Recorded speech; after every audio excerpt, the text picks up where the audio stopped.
Gonna give it a second. Got it. We are live. Okay, so as we are live, we're gonna talk a little bit about yoga and types of yoga, what yoga can do for you. Let's take a look at the playback and return. And playback is looking good. The lighting's looking good. It's gonna take some resources with the playback on. So I'm actually gonna close this entire tab. Here we go. So one of the things that you can utilize yoga for is the ability to maintain a stillness of mind, to regulate syncing of your breathing with your respiratory system um, and your pulse. You can utilize the facets of yoga to help with pain relief, also to help recover from an injury, to help with flexibility and range of motion, to help with some sort of mental discomfort or distress, including but not limited to depression, anxiety, stress, panic attack, etc. There's a plethora of reasons why yoga can be helpful for you and why you might partake in it at any given time, whether it's something that you've been recommended or it's just something that you've been waiting to take advantage of and get started in. So yoga can be and probably is one of the top recommendations right now in the holistic world of pretty safe ways to start utilizing function of your body. We call these movements asanas, which also means hatha.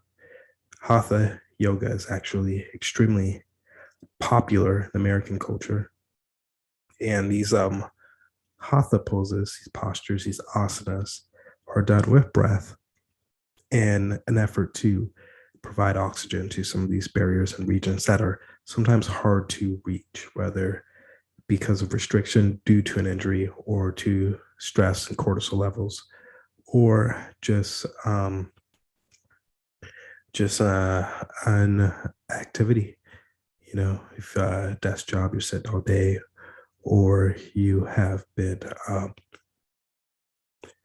never very flexible in specific extremities of the lower body or whatnot. So a posture like Badanasana, which is going to be the splits, would be relatively difficult for you. So you can do some of these postures with props and hopefully open up that range of motion, flexibility just enough so you can breathe.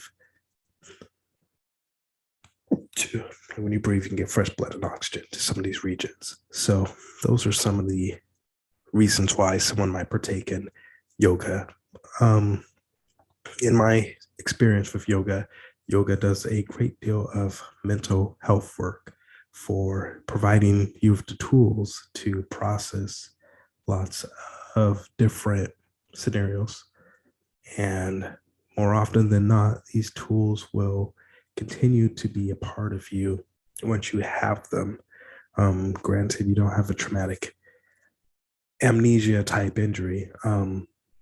Even then, your body should retain a healthy level of neuroplasticity where the brain can process some of the distresses mentally that may occur or physically and feel and deal with them accordingly while helping you to make your peace with any given situation and move forward.